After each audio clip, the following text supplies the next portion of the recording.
Hi, my name is Brooke Siem, and I'm a professional chef and author of the upcoming memoir, May Cause Side Effects. Here are 5 things you need to learn about how to live life with more joy, especially during turbulent times. Practice factual optimism. Let's say that we can gauge our happiness on a scale from 0 to 100% happy. Everyone thinks that you just need to be happy 100% of the time in order to be happy.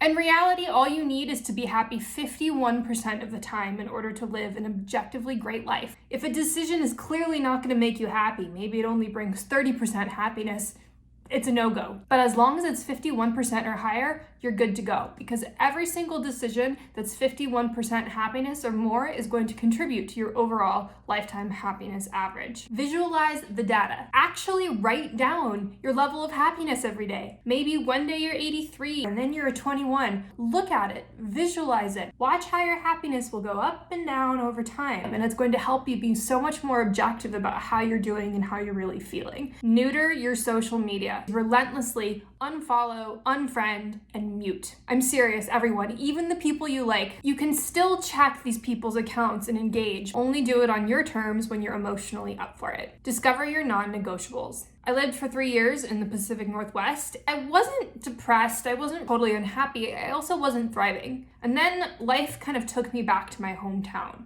And really nothing had changed. I had the same job, the same relationships, the same family. The only thing that was different was my environment. And what was it specifically about the environment that made a big difference? I started with the prompt, I feel good when, and just wrote down what came after.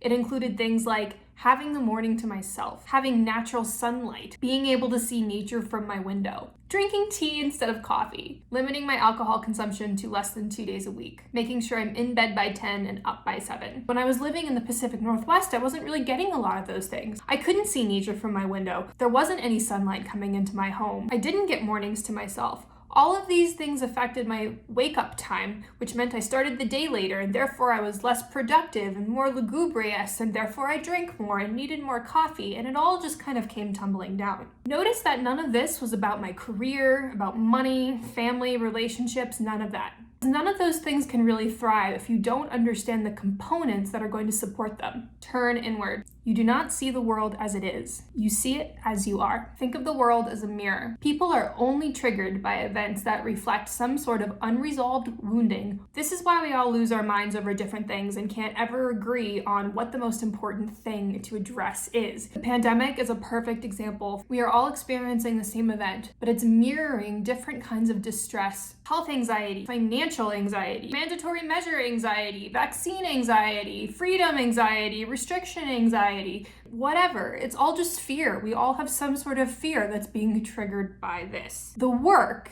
is to stop projecting that fear outward and instead turn inward. If you can heal that wound from the beginning, you won't be triggered by the outside because the world won't reflect it back to you anymore. Get curious about where that hurt is coming from and why it's there. You'll be able to better navigate with more joy, more happiness, and more clarity.